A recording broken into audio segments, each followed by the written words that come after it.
क्योंकि पब्लिक को पता होना चाहिए कितना आसान है। तो पब्लिक को काफी एक एप्रीहेंशन होता है जियोग्राफी कहाँ क्या हो तो एकदम घबरा जाता है, तो उससे घबराना नहीं चाहिए। It is life saving test as a life saving procedure.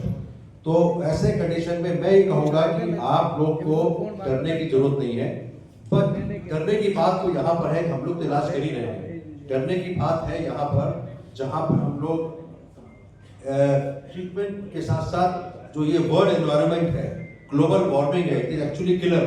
It is more bigger killer than cancer and bigger killer because हमारी आगे की जो जो हमारे पीढ़ियां आएंगी उनके लिए दिक्कत है। Global warming is a serious problem. Unfortunately mister Donald Trump इस समय इसको सीरियस नहीं ले रहे हैं, जबकि सबसे ज्यादा यूनाइटेड नेशन और क्लाइमेट पेरिस क्लाइमेट जो डील हुई थी 2015 में हुई थी, जिसमें कहा गया था कि इतना विकसित देशों को इतना पैसा देना है, उसमें कई विकसित देश में अमेरिका पीछे हट रहा है। India is only 10% of the global warming के लिए जिम्मेदार है। ग्लोबल वार्मिंग क्यों होती है पब्लिक को समझाने के लिए एक मिनट बताऊंगा। ये होता क्या, कार्बन डाइऑक्साइड एमिशन।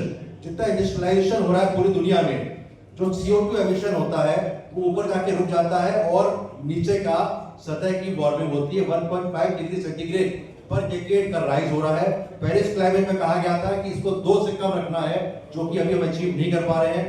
यही चलता रहा तो आइस, ग्रीनलैंड की आइस खत्म हो जाएगी। यही चलता रहा तो हमारे समुद्र ऊपर बढ़ेंगे, तो तटीय मुंबई कैसे टाइप की, ऑस्ट्रेलिया, सिडनी, जहां जहां पे ये है वो खत्म हो जाएंगे। ये 20 साल, 30 साल, 40 साल, 50 साल अगले सेंचुरी में शायद ही देखेंगे अगर ग्लोबल वार्मिंग को कंट्रोल नहीं किया जाए। मैं कार्डियोलॉजिस्ट हूं, लेकिन पब्लिक के सोचते हुए मैं चाहूंगा कि आदरणीय मोदी जी के तरफ से पहल जो हो रखी है इस पर और ज्यादा विचार किया जाए। और मिस्टर डोनाल्ड ट्रंप हुए, अमेरिका के मैक्रोन हुए, सॉरी फ्रांस के मैक्रोन हुए, इंग्लिश है, ये डेवलप कंट्री है, they have huge money to contribute. And contribution कैसे होगा, ग्लोबल एमिशन कम करके। ग्लोबल एमिशन कैसे कम होगा, इंडस्ट्रियलाइजेशन कम करके। पेड़ तो बहुत छोटी सी चीज है, पेड़ लगाना जरूरी है। जितना पेड़ लगेगा, डिफॉरेस्टेशन हो रहा है पूरी दुनिया में, डिफॉरेस्टेशन हो रहा है इसको, और हम जितना कर सकते हैं अपने साथ साथ उन लोगों को भी हम जागरूक करें जो हमारे साथ कदम से कदम मिलाकर चलने के विचार रखते हैं। मेरा ये कहना है कि उसी तरह से स्वच्छ प्राण वायु के लिए भी बात करें, और ये हमारे जहन में होना चाहिए।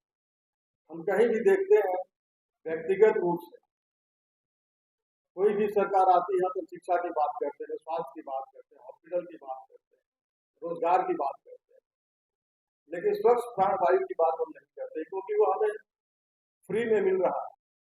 चाहे हमारे लंग्स को कितने भी मेहनत क्यों न करनी पड़े उसके लिए, लेकिन हमें इसका आभास नहीं होता क्योंकि वो हमें निःशुल्क प्राप्त हो। लेकिन ये निःशुल्क कब तक प्राप्त हो, ये सोचने वाली बात।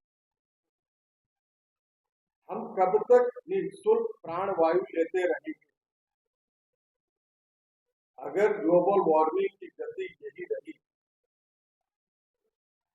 तो हम कब तक निःशुल्क प्राण वायु लेंगे? मेरा ये मानना है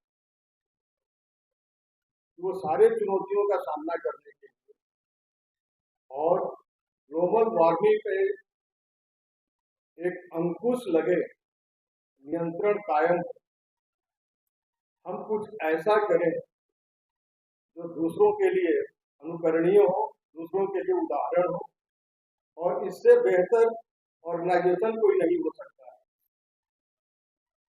progressive foundation of human rights, ये हमारा ह्यूमन राइट्स भी है, हम दूसरों के लिए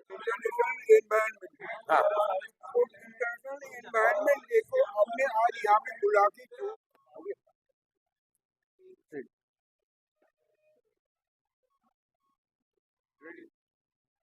इंट्रोड्यूस।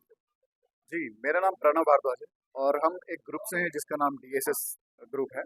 और DSS ग्रुप डिफरेंट वर्टिकल पे काम करता है पर्यावरण के लिए, जिसमें से एक है होम कंपोस्टा, जिसमें से हमने एक प्लास्टिक की रिप्लेसमेंट बनाई है जिसको हम होम कंपोस्टा फिल्म कहते हैं।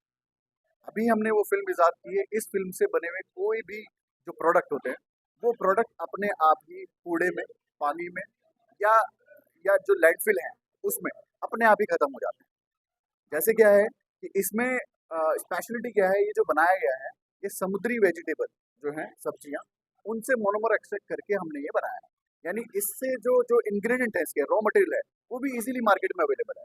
टोटली कंप्लीटली इंडिजिनियस, हम कोई भी चीज़ बाहर से नहीं ला रहे हैं। अगर आप इसकी हमसे बात करें कि इसकी हमारे पास कितनी कैपेसिटी है, तो जनरेट करने के लिए हम इजीली 1500 से 2000 टन के आसपास हम इजीली आपको दे सकते हैं। आज वर्ल्ड एनवायरनमेंट डे, जी बहुत सारे प्रोग्राम हो रहा है और यहाँ पे भी प्रोग्राम है जिसमें आप बैठे हुए हैं। जी कुछ बातें आपने रखी for the protection of the environment. Sir, what is the problem for our country to protect the environment for all?